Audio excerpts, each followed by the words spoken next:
Madra Uchiha নাম শুনি সবার ফেটে যায়, বাট তোমরা কি জানো এমন 5 জন সিনোবি আছে যাদের কিছু এসে যায় না, সামনে মাদ্রা হোক বা তার দাদু। পার্ট 2। নাম্বার 5, ইতাচি উচিহা, আমাদের god of genjutsu.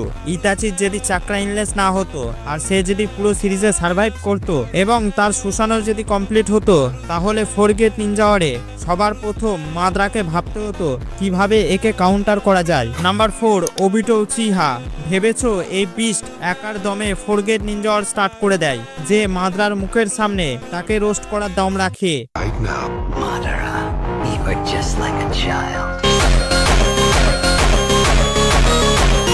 Number 3, Tobirama Senju. পুরো নারুটো সিরিজে এই হলো একমাত্র ব্যক্তি যার জন্ম হয়েছে উচিহাদের সাথে প্রেম করার জন্য, যে নিজে থেকেই 5-6টা জুৎসু ক্রিয়েট করেছে শুধুমাত্র উচিহাদের কাউন্টার করার জন্য, আর ভয় তো কারো বাপকে পায় না। Number 2, Hashirama Senju. পুরো নারুটো সিরিজে এই হলো একমাত্র ব্যক্তি যাকে মাদ্রা শুরু থেকেই রেসপেক্ট করত।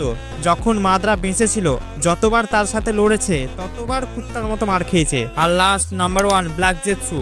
সিনোবি ওয়ার্ল্ডের স্টার্টিং থেকে শুধু মজা নেয় এবং মাদ্রার মতো বিস্টকে ম্যানুপুলেট করে দেয়, যার জন্য সিনোবি ওয়ার্ল্ডে এত কিছু হয় এবং সঠিক সময়ে চুপি চুপি গিয়ে ঢুকিয়ে দেয় মাদ্রার হৃদয়ে হাত।